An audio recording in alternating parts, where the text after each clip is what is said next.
Gangrape की घटना हुई थी एक बच्ची के साथ। उसमें 3 आरोपियों को हमारे द्वारा आज गिरफ्तार किया गया है, जिनमें एक नसीम उर्फ छोटू करके है, दूसरे का नाम जितेंद्र खरे है और तीसरा सरफराज उर्फ सप्पू। ये तीनों आतंक अपराधी हैं और इन पर कई अपराध कायम हैं और इनको बड़ी मशक्कत के बाद 2 को एक जगह से और एक को एक जगह से गिरफ्तार किया गया है। कहाँ के रहने वाले लोग हैं? ये तीनों लोग कवर्धा के ही रहने वाले हैं और तीनों आदतन अपराधी हैं। पहले भी कई केसों में जेल जा चुके हैं, नशे के आदी हैं, सलोचन वगैरह सूंघते हैं। और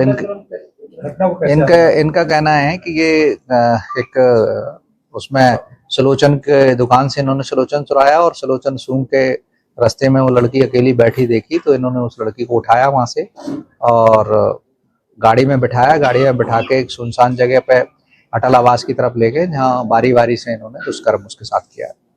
इस प्रकार के अपराध में पूर्व में संलिप्त रहे? पूर्व में ये चोरियों के अपराध हैं इनके, वो चोरियों में और मारपीट के अपराधों में शामिल रहे। 3 के अलावा और कोई लोग थे? 3 के अलावा कोई और नहीं थे। ये तीनों ही उस लड़की को अपनी मोटरसाइकिल पर बिठा के ले गए थे और वहां उनके साथ दुष्कर्म किया। कहां से इनको गिरफ्तार की गई है?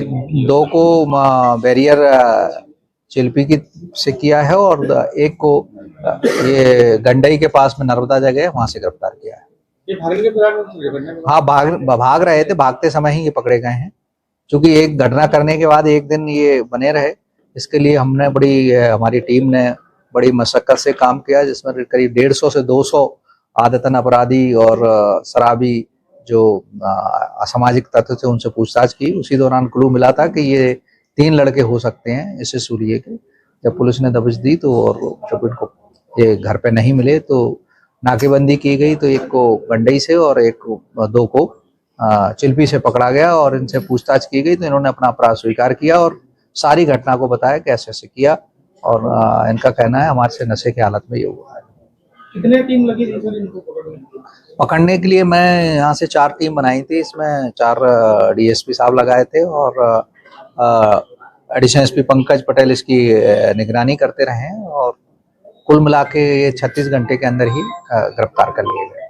सर, ये तीनों लड़के में कोई एक युवती से परिचित है? कोई भी नहीं, अभी ऐसा कुछ नहीं आया, लेकिन एक लड़का ओबती के मोहल्ले के जहाँ युवती किराए से रहती है उसी के आसपास का रहने वाला है। प्राइमरी मेडिकल रिपोर्ट में अभी मैं ये मेडिकल की बात को आपको शेयर नहीं कर सकता हूँ, लेकिन दुष्कर्म की पुष्टि हुई है। आरोपियों की कोई आपराधिक पृष्ठभूमि रही है क्या पहले? हाँ, पर पहले है। इन पे एक पे 5 केस हैं, किसी पे 2 केस हैं। सारे लोग आदतन अपराधी हैं। इन तीनों आरोपियों में से पहले किसी लड़की के साथ पहले से कोई बातचीत वगैरह परिचय? नहीं, ऐसा कोई अभी वो नहीं आया। आरोपियों का प्रेमी के साथ कुछ संबंध है? इस जो प्रेमी है उसके साथ अभी हम पता लगाते हैं कि इसके कुछ है, लेकिन अभी तक ऐसा कोई वो नहीं मिला है कि उसके साथ कोई इसका संबंध हो। सर, जिस बाइक में घटना का अंजाम दी वो बाइक चोरी है कि नहीं? ये इसी की बाइक है, छोटू की, और छोटू की खुद की बाइक है, उसी से इन्होंने घटना को अंजाम दिया। इनमें से 2 शादीशुदा हैं और एक शादीशुदा नहीं। सर, आरोपियों को भी कोई जख्म आया मिला है? हाँ, आरोपियों में जो लड़की ने काटा था इसके हाथ पे टीथ वाइट हैं, वो हैं उसके उस पर। सर, एक कवर्धा के रहने वाले जरूर, लेकिन कहाँ के हैं कवर्धा में? आरोपी कवर्धा में एक तो आदर्श नगर के हैं, कुछ डालडापारा और ऊर्जा पार्क जो मझगांव रोड पर रहने वाले हैं। सर, पीड़िता को किसी प्रकार से अभिभावक में कोई सहायता किस प्रकार उसकी? देखिए, चूंकि पीड़िता अनुसूचित जाति की है और जनजाति की होने के कारण उसमें SC/ST एक्ट बढ़ाया गया है। अभी मैडम उसको विवेचना कर रही थी, अब DSP साहब करेंगे उसकी विवेचना, और जो शासन से करीब 5 लाख की रुपए सहायता मिलती है वो उसको प्रकट बना के हम शासन के पास भेजेंगे।